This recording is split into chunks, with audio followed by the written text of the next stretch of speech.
Hello, everybody. This is Darren Redmond, and I am with William Harder again for the first time. I'm always transparent. Remember, I'll never lie to you unless I do. But William is a friend. We are passionate about hockey and some other things. I'm also passionate about harm reduction, which we'll talk about another time. And we're passionate just about giving people a fair shake. And William does so many things, and he knows music. He knows what it's like to live through recovery. But one other thing he knows a lot about, and that's the people who are in prison. He has a business out there called murderauction.com. We talk a little bit about that. But we were talking just the other day about the Wayne Williams case, the Atlanta child murder. And I put it that way for a reason. And we'll talk about that. William, how are you, my friend? I'm doing just fine and dandy. Had a nice weekend of hockey in Fresno, sweeping the Ontario Junior Turds, sending them home with a couple of losses. I'm sure they're not as happy about that. They will definitely lose their tied for second place status when Vegas picks up. So it's good. Been good. Woke up, had some coffee. Ready to face the day. Ready to Absolutely. meet you again for the first time. That's right. Yes. And yeah, the hockey this past weekend was old school, to say the least. That's a good way to put it. It was an old school. Yeah, event. it was a rough game. But it was good. And a win is a win. We had a close game last night, and as you know, I'm not a fan of the close game. I like the 12-0. Yes, but I all you got to score is one more, and that's it. And we did, and that's all she wrote. And came out without injury, which is also a plus. Oh yeah. No, nobody wants to see anybody get hurt. It is a contact sport. Violence is part of the game, but there's a difference between playing the game and folks getting injured, whether it's intentional or unintentional. And we didn't have any of that. So no, it was fun. I'm a little sad that we're not going to have any home games for a while, but a month. I know. I looked at the calendar this morning, like, man. But I'll sneak over to Bakersfield for some Condor games. That's you. You love your hockey, which is great. I thought we were going to lose Nowak, but he came back in the third period because it looked like he got really shaken up in the second. But we want to talk today about something that really blows my mind. And you and I talk about the prison system and about incarcerations and so many other things, prison reform, which I'm a big believer in. Just to kind of set my stage, and I'm going to give it all to you. I have a good friend of mine who has a relative who was part of a car theft at 18. Did his time, got out, I think 6 or 7 years, and into the mid 40s, can't find a good job. And why? Because I stole the car at 18. And people say that they'll still hire you. That's a bunch of crap. A lot of places they won't. Meanwhile, this guy, family, kids, he has to work 3 or 4 different jobs to pay the rent. Never got in trouble again. But when he tries to get a job that is going to make a little bit more money so he can spend more time with his family, maybe invest some money, whatever the case may be, he can't because he boosted a car at 18, or he was actually in the car that was boosted, joyriding. So we'll talk about that another time. I see that face. You want to talk? Man, it's just upsetting. It's not enough's being done.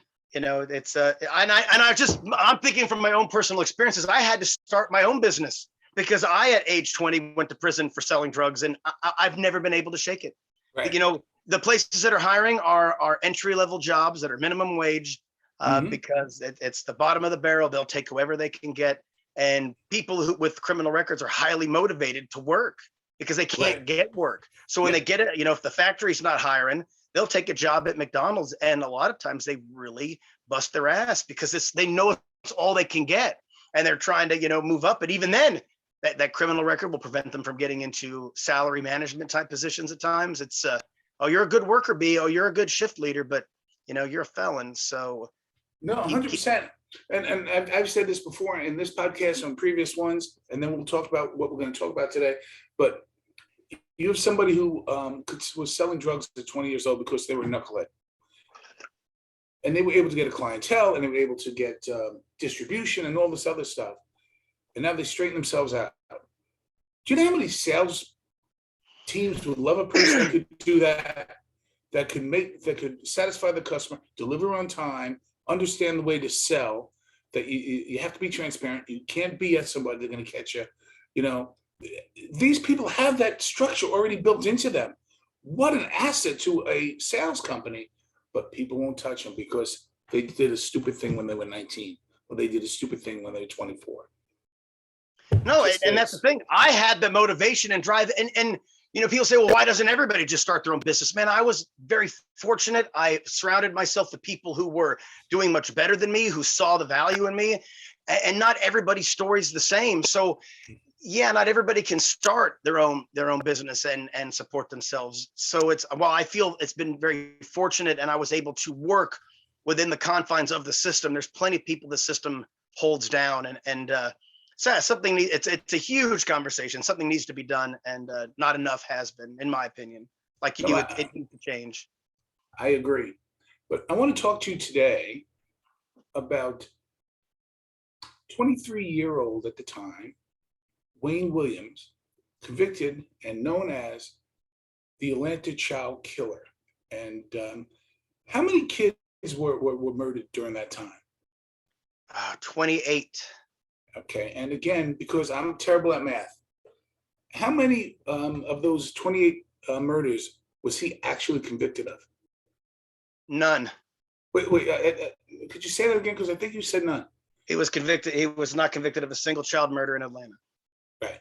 But what is he known as? He is attributed to committing all the Atlanta child murders, despite being acquitted of 10 during his trial.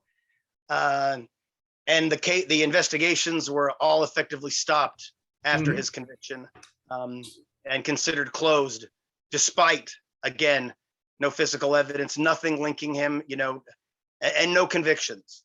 So just to kind of bring people up to date, he was convicted of killing 2 adults.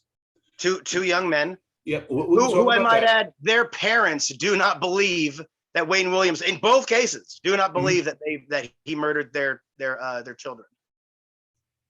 So just to kind of set the table for what we're going to discuss today. Wayne Williams is known as the Atlanta child killer by many people. Was convicted of killing no children, 10 of which they were like, there's no evidence whatsoever. In one case, one of the 10, they actually had a suspect, didn't turn that information over to the defense and let the charge stand because it looks better for public consumption. And they were hoping to get a conviction, which is illegal. But yeah, it's just yeah, continue. It's but William, 10 that they didn't, no evidence, no conviction. But William, the minute we arrested him, the murder stopped. So thus he must have been the killer, right? Well, there was a series of other arrests that took place. There, I believe one suspected child killer died. One was arrested on another sex-related case and incarcerated.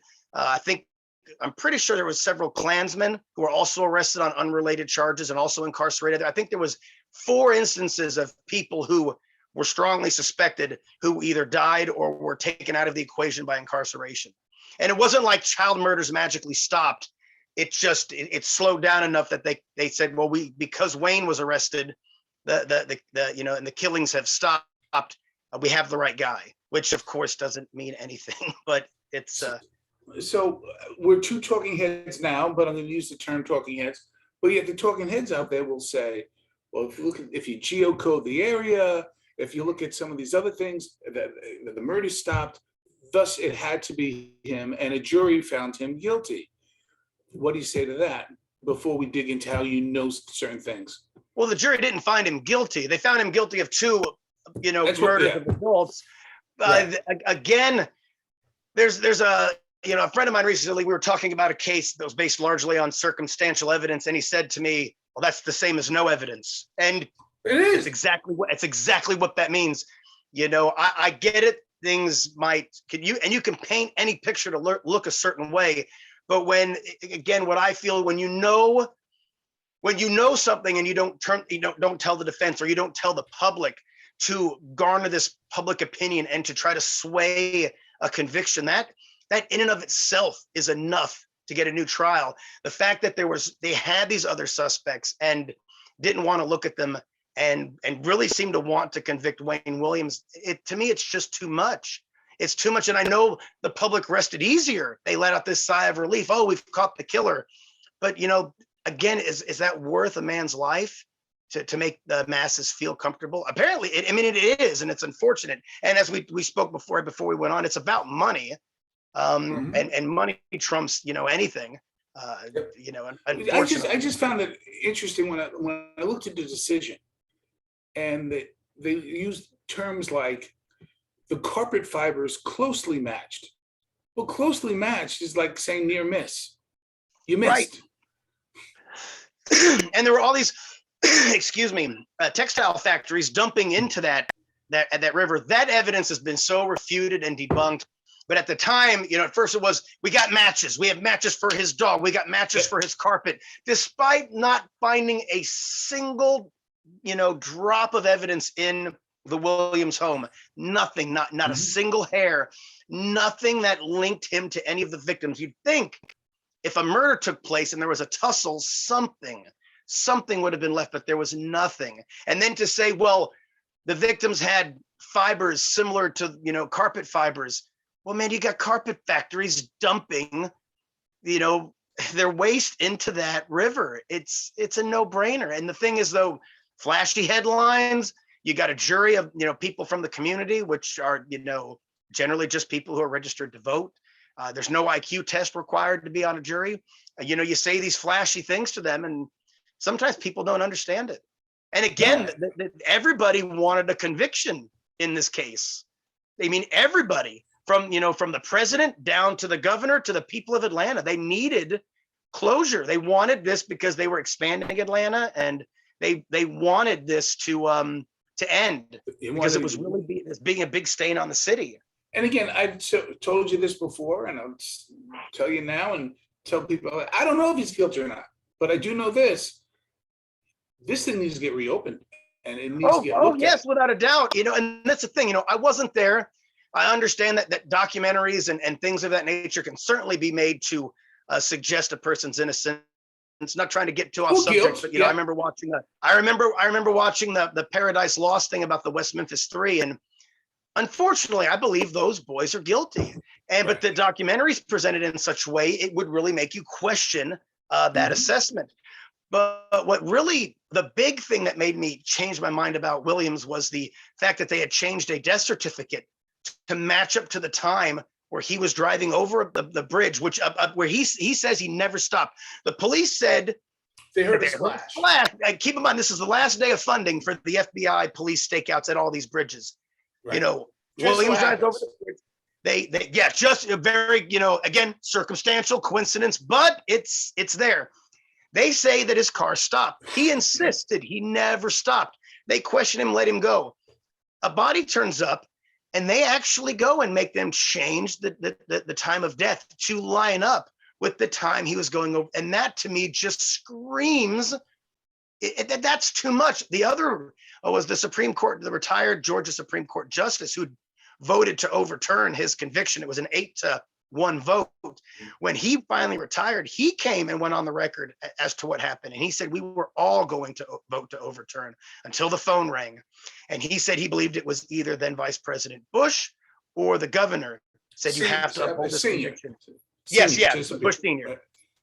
And they it was under the Reagan administration, and they wanted this conviction to be upheld. And it was, that's, and he said, I didn't get into politics, become a judge to play politics, to play favorites. And he voted to overturn it. And then when he went on the record and explained what really happened behind those closed doors, I couldn't believe this stuff. I knew it was questionable. But when you start to see, things like that, and then with with everything, you take the entire case, people coming forward. The police said they would arrest me if I didn't say I saw Wayne with this victim. Them going around saying he was gay to get the Black community not to, because that was a big concern. If a white person was arrested for these crimes, there'd be riots, and rightfully so. Black people were really getting tired of the way they were being treated. So having a white suspect would not have been good for the people of Atlanta. So they really just everything when you add it up. But even that, most of that's just like your feelings or your thoughts. It's the facts. So And at the the facts, the and at facts the just don't time, add up. and at the time, and again, I'm a you do you kind of person, always have been. But at the time, if you want to nullify the powerful Black church movement of support, call somebody gay. Oh Back then. yeah, yeah. There's unfortunately a lot of religious bigotry Right. fostered. Not all we know that, but it's out there. And but the Black community seems to definitely be. It seems to be a common thread. At the time, and certainly. it's unfortunate. And at the time, it was even more prevalent because it was still. I mean, homosexuality had just stopped being a mental illness in 1975. It was a committable where you could be electroshocked, involuntarily taken from your home, and put in an asylum to be treated for your mental illness of homosexuality. So we're talking only a few years after that, the DNS had changed on the diagnosis. So yeah, it was an easy way to get, support taken and to get that conviction of a Black person, which would, solve the problem of riots, made, white people in Atlanta feel safe again. It took some time, but the Black community began to dig, and they were like, the victims of the children don't believe Wayne Williams is the killer. It's become just, and I get it, just because the masses don't want to get behind somebody, somebody's innocence or guilt, regardless. That doesn't matter. It's what a court says. But the fact that it's there speaks volumes to me, because one thing I know, people don't take their children lightly. No. And they don't want to just, it would be easy if they believed it to get behind it and let it go away, but they don't. And these folks want answers, and I don't blame them. I don't have children. I couldn't imagine a child of mine being murdered and then me believing the person who it was attributed to was overwhelmingly not the person. Right. And would make me mad that the person who did it got away with it and didn't get, whether they're alive or dead or already serving life, they need that stigma put to them, because it's been stuck on a person who really doesn't seem to fit it's just factually, it doesn't seem possible. So you shared with me prior to our conversation today that Wayne Williams is very reclusive and very guarded. So how did you earn his trust to talk to him and communicate with him, and walk me through that process? I never wrote to Wayne because I knew he was reclusive and guarded, and I'd been told by some people that he was difficult to deal with, and which makes sense though, because when you're in a high profile case, you get taken advantage of all the time. The difference between Wayne Williams and, say, Richard Ramirez or some of these other folks that I've had interaction with, Wayne is fighting to prove his innocence. He's not worried about making money for soups. He's worried about making money to get attorneys to overturn his conviction. So he doesn't want to really waste time with folks who are out to exploit him. I had a customer who I became friends with, but he bought a Ted Bundy document off me. He was really wanting one. He bought it for me. And this guy didn't have social media. It was an email, telephone transaction. He, though, kept in touch. And every couple of months, like literally every 9 or 12 months, this guy'd give me a call, ask how I was doing. And we would talk for about an hour. And, and that would be it. But then one day, we're talking like 4 years after this transaction, probably the 5th or 6th time he called me. He's like, "Hey, Will, I've got a problem. And I'm thinking maybe you can help me out with it some." And I'm like, "Yeah, man, what's going on?" He goes, "I've been dealing with Wayne Williams, and he's trying to raise some money. He wants me to sell, memorabilia for him, and I just don't have the know-how to do it. Could you help me with this?" And I'm thinking, Wayne Williams. I'm like, well, yeah, man. You think he'd write me? He goes, "Oh, he wants to call you today." And I was like, "What are you talking?" I mean, this was one of an extremely high-profile case, captivated America, and I was really, excited at the notion. And as I got to know him, and this is the thing, I've met lots of guys in prison who, an example is Anthony Sowell, the Cleveland Strangler out of Ohio. Guy had 16 murdered women in his home. You meet him, he was one of the nicest, disarming, friendly people you'd ever meet. He was a savage, decapitating killer. Wayne had a similar, very, friendly demeanor. So I'm thinking to myself, well, that doesn't really mean anything. And my friend, who's out of Georgia, he said, you really got to watch this documentary on HBO Max. It's called Atlanta's Missing and Murdered.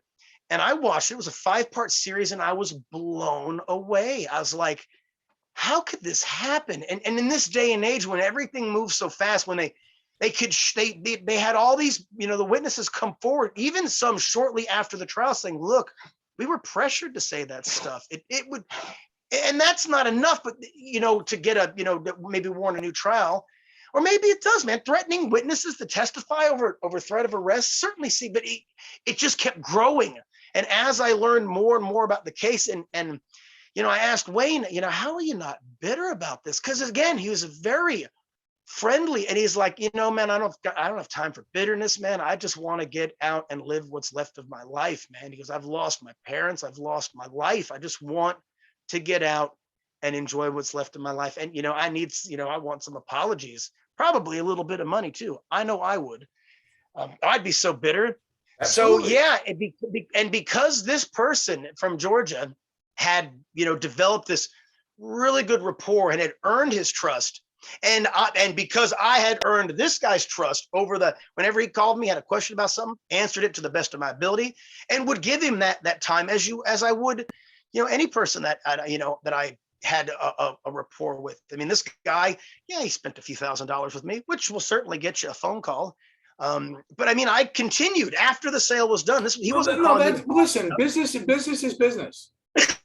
Yeah, you and I met through you going to Monster Games, but we developed a friendship talk to me about that transitional point where you became, friends and he confidants, because like, for example, you and I are friends, we talk many times outside of the rink, but how did that happen? Well, I try every time I would talk to Wayne about trying to, hey man, I got this idea or that, this might help, generate some money. I'd always throw out there, look, I know a lot of this is kind of being done on the honor system. I want you to know I can be very transparent about explain. He goes, Will, stop. But you're wasting time talking about, you don't need to, Seth, my friend in Georgia, he's already vouched for you. And Seth had been doing stuff for Wayne, helping him, financially, primarily. That nothing gets a person's attention like helping them get stuff done monetarily. He helped move this, this battle forward. Seth actually did all the hard work and had earned Wayne's trust. And Wayne said to me, look, I believe Seth. So I believe you. You don't have to explain to me every time, because I know, because Wayne had a lot of negative experiences with collectors, trying to get stuff to sell, trying to hustle him out of this and that. Mm-hmm. And I'm always worried about that, because I know inmates, particularly high profile ones, deal with that. And I didn't want Wayne to think that was my angle. And as I would always mention to Wayne, well, sure, I'm here to help you and help myself, but I'm not here to help myself at the expense of helping of you. You are a person, and I just began believing more and more in his innocence. And as that developed, and as I began, simple things like photos of, some of the, scenery in Yosemite, stuff like Wayne would just to feel that human connection. And in the midst of fighting for your innocence, he wants more pictures of outdoor stuff and concerts than he does, of like parties and naked girls. He's like, oh yeah, man, the concerts, I could feel it, because he produced music. He loves music. And he always likes, talking to me about the shows I go to and stuff. And he'll say, I'm gonna be honest with you, you strange one. I'm not gonna lie. I don't know anybody. I don't think I've ever met somebody in life quite like you. Some of the stuff you do is, these bands are, and it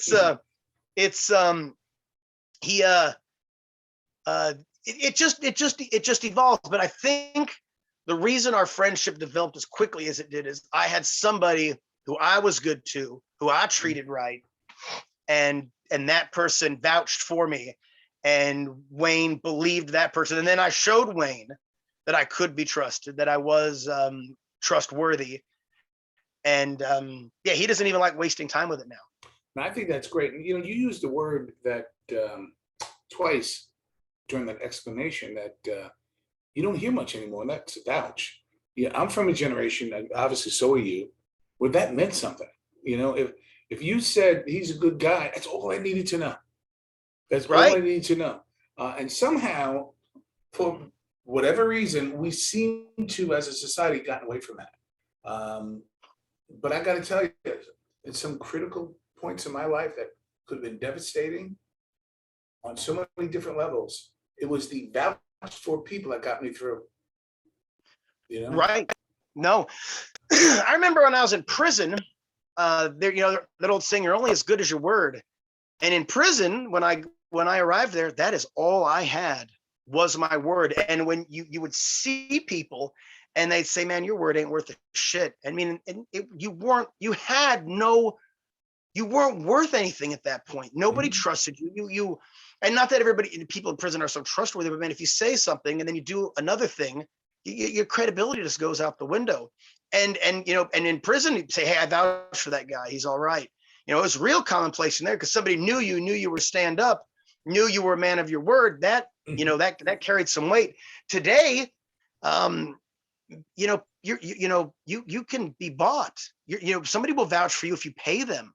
right? And there was oh my gosh, what was I just read it too. It was a little caption from one of these shows, and he shoots this blurb across the screen, and it just shows for a second, but it explained that, you know, there was a time when credibility meant something, but now you can just buy it. It's purchasable.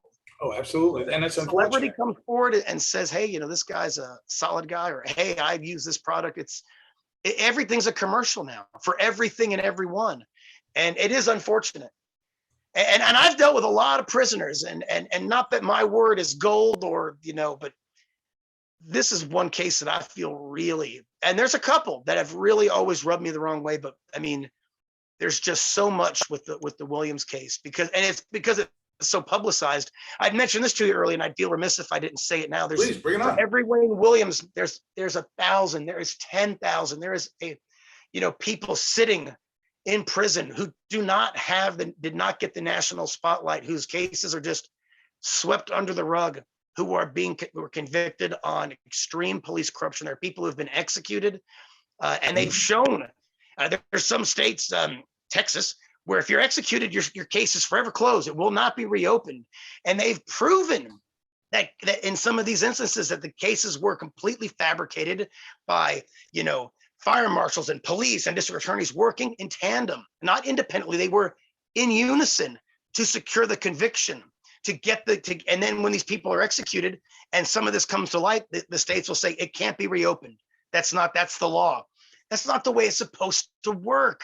This is America, gosh. And people I just feel bad that they're, and I know the world isn't pretty. It's not nice. It's not fair, but man, when you see it and it's in your face, you got to do something about it. And well, you know, and sometimes people say, well, they got off on a technicality. Well, the technicality is there for a reason, believe it or not. And you want people, listen, there are rules, and you want people to follow rules. And again, like, I don't know if he's guilty or not, but I do know this: everything that I know, researching on my own, and of course, your valuable input, why is this not open again? Let's figure this out. And if for any other reason, those murders were never solved, those children, technically, they were never solved. But yet they pin that label on him. There's no technically. They are not. No, that's what I'm getting at. They are unsolved murders, for sure. Yes, they are unsolved. But the vernacular says he did it.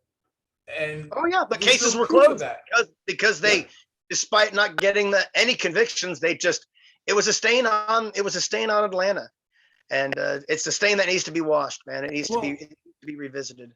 Look, there's unfortunately way too many of those stains, and I'll start now with the fact that I didn't even know. In Texas, if you're put to death by capital punishment, everything's sealed. That's ridiculous. They won't reopen the case. They won't reopen the case. It's better to have executed an innocent. It's better to have executed an innocent person and kept it as if they were guilty than to admit You've accidentally killed a person. The system's supposed to work.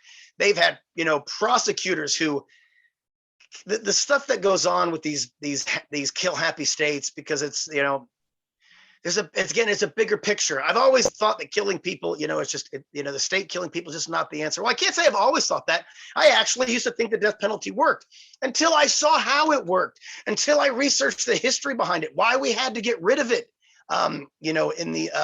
In the 70s, it is a tool to kill people, man. And that's just it's not cost effective. It's applied very unfairly. And the biggest complaint I have is we kill innocent people. One innocent person is too many. And again, that's where you and I disagree a little bit. And I love the fact that we do, where I am a proponent of having a death penalty and 99.99.99% never using it. I don't like having any option off the table, but I'm saying it will be, you'd have to hit the narrowest of bullseyes to get put to death. For example, just to throw it out there, Darren Redmond is in jail and I'm just trying to do my time. And you come into my cell and in front of everybody else on the yard, you kill me. And then you get put into solitary, you kill somebody else. There has to come a time where that expires, where it was that person. Again, gross exaggerate, but what I'm saying is I believe that there's a time and place. Just because you have something on the books doesn't mean that you're going to have it. But your point is there's so many, and one is way too many, where the person was not guilty of what you charged them for. Is it too many? You just said you're in favor of having it. Having it means we're going to kill innocent people. No, I'm saying, but you almost never use it. You just keep it on the table. You keep it on the table. So, for example, you have that in public square, the person, you see them on videotape, 9,000, and he's proved sane, and he detonates a bomb and kills a whole bunch of people. I want to be able to have that option if needed, but it's got to be very, very rare if ever used. I don't like. Look, I'm gonna just be. I don't need to be whatever. No, it's fine. It's fine. No, I don't mean conspiracy. You're not allowed to assassinate people, but there's a part of me that says, boy, 200,000 men and women dying on a beach somewhere, or one bullet to Hitler would have ended things. I want to kill Hitler. Sign me up. So it's that kind of thing, if you know what I'm saying. I don't like taking anything off the table, because if I know that if I'm going to war and people may use the bomb, and I find that to be true and credible beyond a shadow of a doubt, and you want to kill Putin, I think I can sleep pretty easy. And I agree. If somebody came into my home, that's not the death penalty. You're asking for trouble. If there's a country attempting to be aggressive toward my country and they came and occupied California, I'd be part of the rock throwing disturbance that they wouldn't want. To me, one is too many. And I understand what you're saying. And in a perfect world, we would only execute guilty people. But in a perfect world, we wouldn't need to execute people. The world isn't perfect. I agree with that too.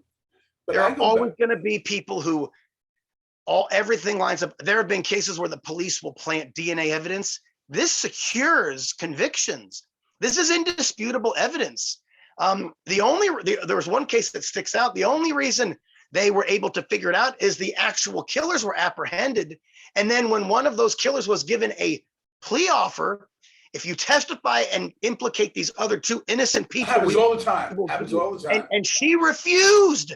This girl said, I am not going to do that. Those men are innocent. And then the officer was arrested and he went to jail for 2 years.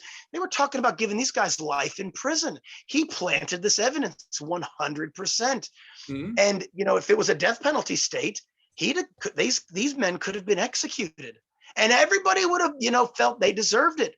You'd be here, there was DNA. No, and again, I'm talking about, for me, if the pecking order is basically this, and again, we could agree to disagree, I won't get back to Wynn Williams, but I like having all my options on the table, personally. Everything you're saying, I agree with 10,000%. But for example, I'm going to go back to that person who is doing his time in prison, and that person is murdered, and then you do something else, and that other person is murdered again. Hold on one second. Panoche. Puppies. Hey. See, he just agrees with me. Oh, yeah, that's it. One vote for Darren. Yeah. Panoche, settle down. Panoche, come here. What are you doing? Want to say hi to everybody? Come here. Yes, there you go. Oh, beautiful. Beautiful. Yes. Or you commit an act of terrorism in public, that was you, this or that kind of thing. And I mean terrorism where you light the bomb at the Boston Marathon, which still is easy to me, like things like that happen because we have such an illness in this world. But I'm not talking about, I'm talking about the extreme situation. But so let's just move on with that. Let's go back to Wayne Williams. So you're meeting with him. What's he doing? How's he passing his time? I know you have some things that you want to show us. Well, this was a funny thing is Wayne had never really tried to do artwork. And one of my big things, is inmate artwork. So we tried to get him to do a couple of drawings like this one here. It's very basic, but that's the car. That's the car. You have got to stop, buddy. I know. Panoche. Yes, I'm sorry. One of the neighbors is just driving around and he just gets so excited, wants to let everybody know. This is a simple drawing of his car. You can see why Wayne maybe didn't want to dive into being artsy fartsy. This is one of his first drawing attempts. Right. It came out, it's simple enough. Mm-hmm. We got him to do a self-portrait. Mm-hmm. Again, real basic. Then we tried to get Wayne to start coming up with his own ideas, and he had done this, which is a picture of a cell block, and then there's a door opening, and there's Wayne with his bags packed, giving the thumbs up, heading out. And while these are again, simple, they're definitely keepsakes. They're and the fact that he would never, he never did art before. And he still doesn't consider himself an artist. He's still just, he's learning, but he figured out, there was some little shading done in there. I don't know if you can notice. Sure, yeah. Oh, yeah. Again, he'd never thought to do this sort of stuff. He does a little reading. His main thing, he does like to listen to music, and he researches his case. He does a lot of stuff with the inmate population, which is another thing I'd like to point out. If you are in prison, in a mainline prison like Wayne, and you are there for killing children, you do not have a good time. No. And Wayne. But again, repeat, this is what you just said, and you're an advocate for Wayne, and you're convicted of killing children, which he never was convicted of. Oh, yes, yeah. No, okay. right, yeah, but this I'm using this as a broad, okay. If you go to prison and it is believed that you harmed children, that you were convicted of harming children in any capacity, you will have a very hard time. Wayne is in a mainline prison where hardened criminals do not believe he is the Atlanta child murderer. The inmates don't believe it. And as I've mentioned before, the inmate population is generally not the higher echelons of society. They're usually poorly educated and quick to jump on bandwagons. They do not believe he is who the media has portrayed him. And that, to me, I never, because being in prison, I've watched how the stupidity snowballs, and before you know it, people are really hurting each other. Wayne's, no, they know. And I've never really asked him how they came to that conclusion, but no, he does not live in fear. He's not being extorted or raped. It's prison. It's not summer day camp. He always tells me it's nothing like you guys got out there in California. He goes, believe me. He goes, the problem we have here is people getting in debt over drugs. He goes, and that's the biggest problem is debts not being paid, and that will lead to violence. But the gang stuff, he goes, we do not have what y'all have out there.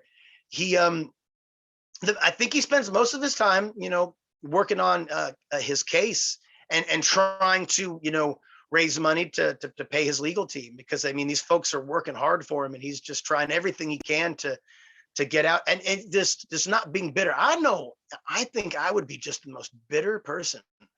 He doesn't seem to be he does appear to have faith, but it's not overbearing. He's not one of these, you see like the Susan Atkins type mindless Christian trying to get paroled. He's not like that. His faith is balanced in his life. It hasn't become the sole thing. I think he spends most of his time. He does a lot of stuff. He's always telling me, well, I got to help this guy, with this, or, hey, a guy's getting ready to get out. I need to, help him do this and that. He's always, kind of helping. He's been there for a long time. Guys come in doing, 5 years, 10 years. Wayne's seen this. He's seen guys come back. He's almost in a way sort of a mentor, working with, and he's done stuff with the facility to help diffuse situations. Again, he's been there so long, people look up to him.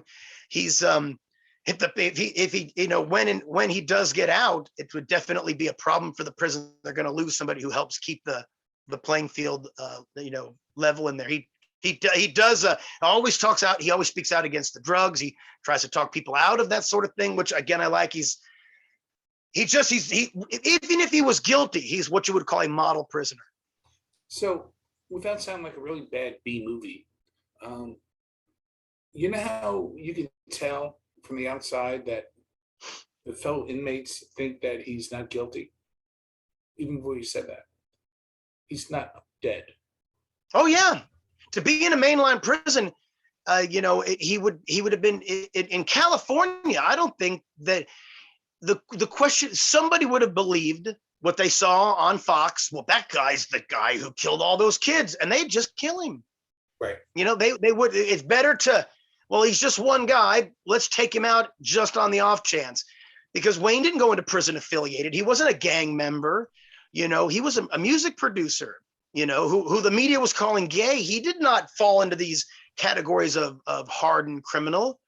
So I mean, in California, when you come into prison like that with that sort of a stigma, you've got nobody to back you up. You've got no gang didn't he hate Black people? That was something that they brought up in his music production. Somebody got this, snippet of him saying that he'd rather work with, a poor kid, a poor child from the Black community than one from the middle class, because the middle class, wanted too much. They were harder to deal with. And while the statement is probably, true in that he said it, what he meant was, it's not that he hated successful Black people. It's just harder to deal with a person who wants too much. And that's what he was driving at. And he explained to me, he's like, look, man, I don't hate the Black community. I just found it was easier working with street kids who didn't have anything. And if you gave them, and again, from a producer standpoint, where this is your job, you want to make the most money. And somebody who's got nothing will take something, where somebody who's got something won't just take anything. They've already got something. They don't need you to, a lot of that exploitation was coming out with the way Blacks were used in the 40s, 50s, and 60s. Because again, they take whatever work they could get. They weren't even real citizens at that point, so they'd be happy to get any money. So let's put that in perspective in a way that you and I discussed prior to our conversation. So last night after the Monster game, did the Monsters win, by the way? I think they did. Yes. They sure did. Yes, they did. Sweet. Swept them. So I was watching the Howard Stern, Bruce Springsteen interview, and I share this with you. And toward the end of the interview, Howard, and again, I'm paraphrasing people, so if I get the syntax wrong. So am I. So if anybody looks up the quote and they're like, Wayne didn't say that, forgive me. I'm just, it's all from memory. Come on. So he, Howard asked about when the band was first formed. He said, what were you looking for? Bruce Springsteen said something like this: of course, I want people who know how to play music and people that know how to be part of an ensemble, part of a team. But I want trustworthy people, and I want people that are desperate and have no other options. Why is that okay from Bruce Springsteen's voice? And isn't that exactly what Wayne Williams said? It is. And the thing though is, he said he would rather work with, I think the thing that really got him, he'd rather work with street kids with nothing than with Black children from the or middle class, however he worded it. But it's the same thing, and it makes perfect sense. But again, when you're standing accused of 29 or 28, should be 28 child murders, that certainly paints this, but it also garners this disdain and exploitation. And again, they were really trying hard to find, and I believe this wholeheartedly, they wanted a black suspect the black community would not get behind. So they had to paint this picture of this black man who was gay, who hated his community, who was in fact murdering children. They needed all these things to add up, because if they didn't, he might have gotten support from the black community. And they didn't want that. They didn't want protests and riots. People weren't going to move to Atlanta. They're building this big airport. Suburbs are getting developed. People don't move to communities where there's rioting in the black side of town. Nobody wants that. And the powers that be didn't want that. And it was very easy to try to keep those things from igniting by having a suspect they couldn't get behind. And people, just put things in perspective. Before we make this totally into a race thing, as opposed to jump to conclusion thing, let's talk about Atlanta during the Olympics with the bombing. They were so knew 100% that what's his name did it. Oh yeah, man, I forget his name. Destroyed that man's life. His life. And it was Eric Rudolph the whole time, that neo-Nazi Christian fanatic, piece of crap. Hated gay people so much he had to blow up the Olympics. But what do we know? The FBI said. Oh yeah, no, he fits the profile. This guy was easy. He was a loner. He lived with his mom. He, didn't have a girl. It was easy to, he was, a little chunky. Like this guy, people didn't see themselves in him. It was easy to, well, he lives with his mom. People that, the people who own their own homes or had a tough life that had to get out on their own and make it, like, well, yeah, I made it. This guy's he's probably mad at the world because he can't even get a real job. He's living with and it's just so easy to get behind hating the suspect. And yeah, it wasn't him. Same town. The same police are doing the same police also. These weren't like light years apart. This is, this is terrible stuff, man. And it happens because people want that closure and they want a suspect that nobody likes. That's right. They want to pin it on or at least one that's easy to hate. Like I mentioned the Casey Anthony girl, because she was so pretty, and her daughter was this, angelic, beautiful young white girl. It was easy to these people, why would you kill such a precious little girl? And it was easy to hate her because she looked good, no stretch marks, gorgeous. And it's easy to get mad. Women who got fat, got stretch marks, are like, oh, look at me. Well, I'm not the best mom, but at least I didn't kill my kid and didn't get my figure ruined. I'm gonna hate. And it's just easy to hate. They tailor it in a way to make you hate them. This tool with the TV and the media to demonize people. That's not what trials are about, man. They're about finding the truth. Evidence, truth. So when was the last time you spoke with Wayne Williams? What was that like? I spoke with him yesterday outside the game. To yesterday, that far? Yeah, I know it's been a while. I'm surprised he hasn't called today. We usually on the weekends we usually talk a little more. I told him I was at the game. All kidding aside, how's his head? For being in prison as long as he's been, he doesn't. I've mentioned this before in interviews that the inmates, when you meet them, have this social awkwardness to them. But it's because they never developed it as a child. Their parents didn't hold them. Their parents never made them make eye contact. They didn't excel in school. They don't know how to interact appropriately. And now that their lives are structured in prison, that's the only structure they have. It's not the same as the way you and I would shaking hands, knowing, giving an embrace. Bro hug. Wayne has. Bro hug. You can feel his ability to speak and interact. I mean, he worked with people. He produced albums. He's got credits in albums. He accomplished things. So he's not that social awkwardness isn't about him. So, and he's fun to talk to. He always says, man, when I get out, I'm going to have to keep a couple $1,000s in my pocket because, I have a feeling you're not going to get arrested. I said, oh, Wayne, I promise it won't be my fault. It'll be the one time. I said, you're going to pull us over and say, Wayne Williams, put your hands on the car. It's going to be over. He starts laughing.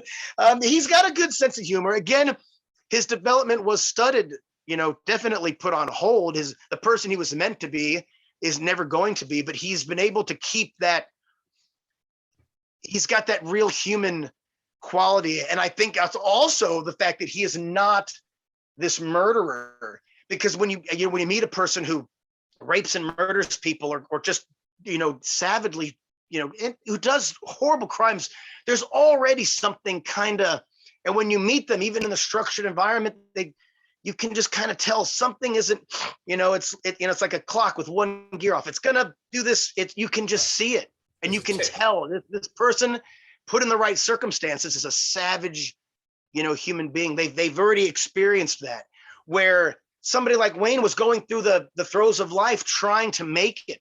He was hustling. He was passing out flyers. He was trying to record folks. He was hungry to be successful.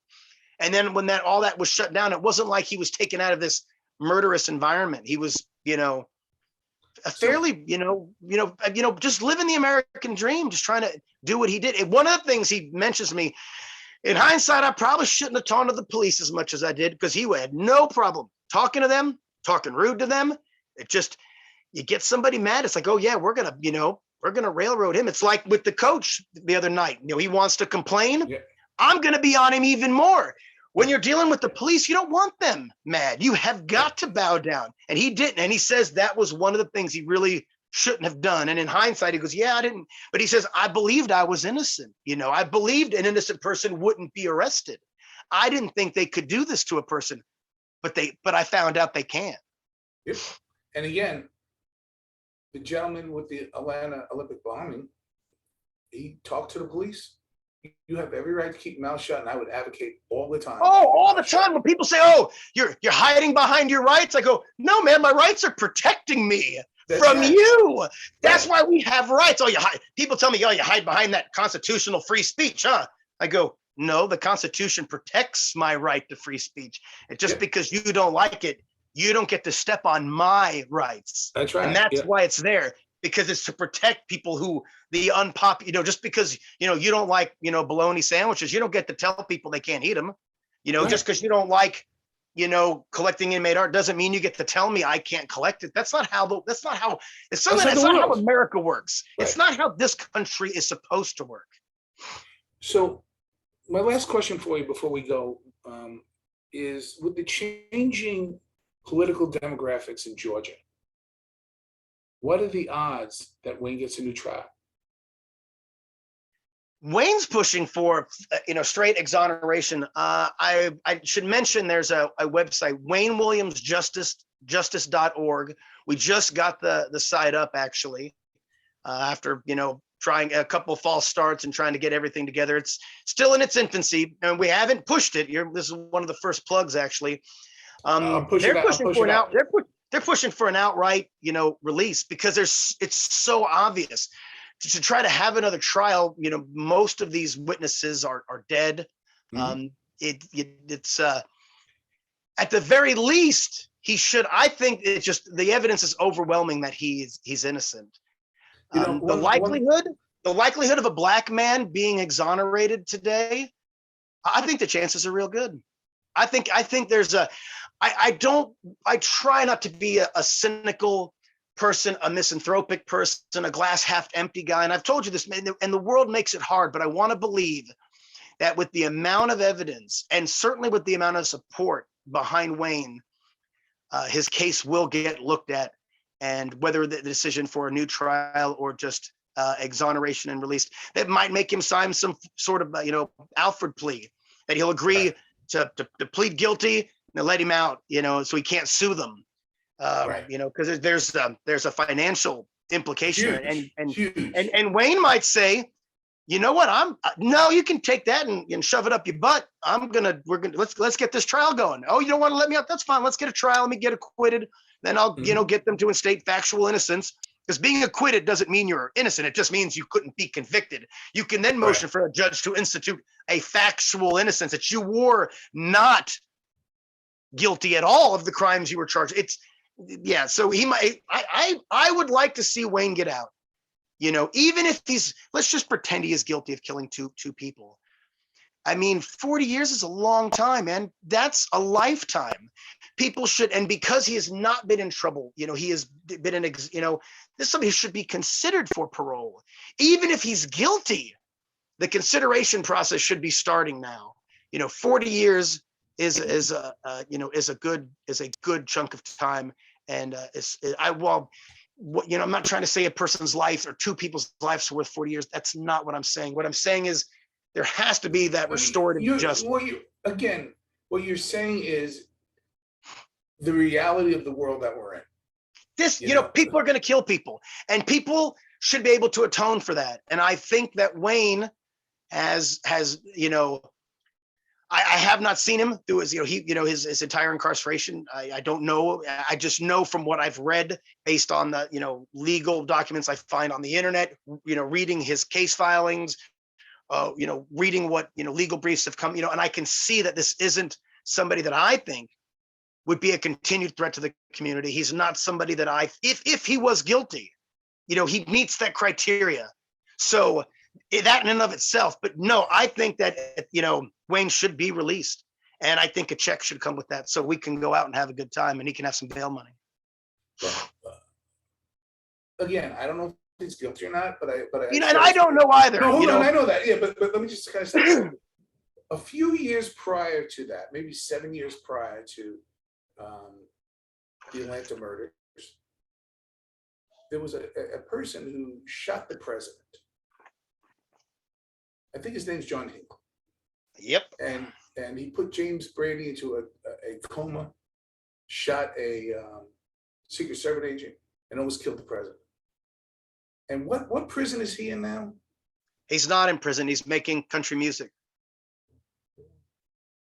Paroled. You see where I'm going? That's all I'm saying. So people, what's wrong with trying to find the truth? And I think what you're doing is brave.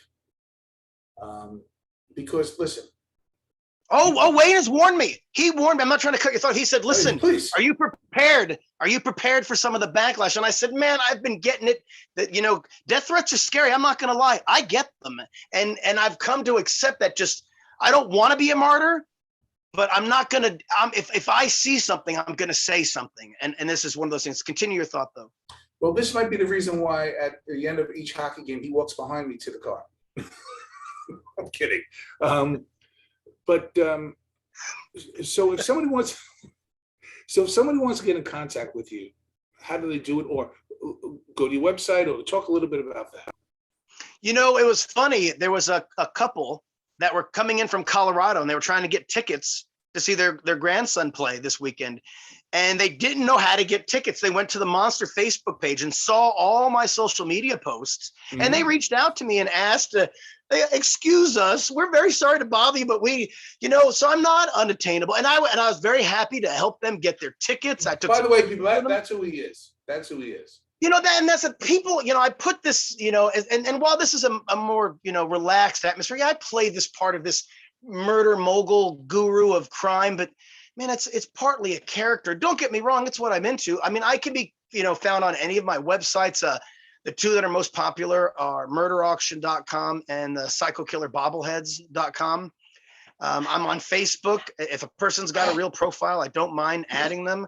Oh, the puppies are all coming out to say hi to me.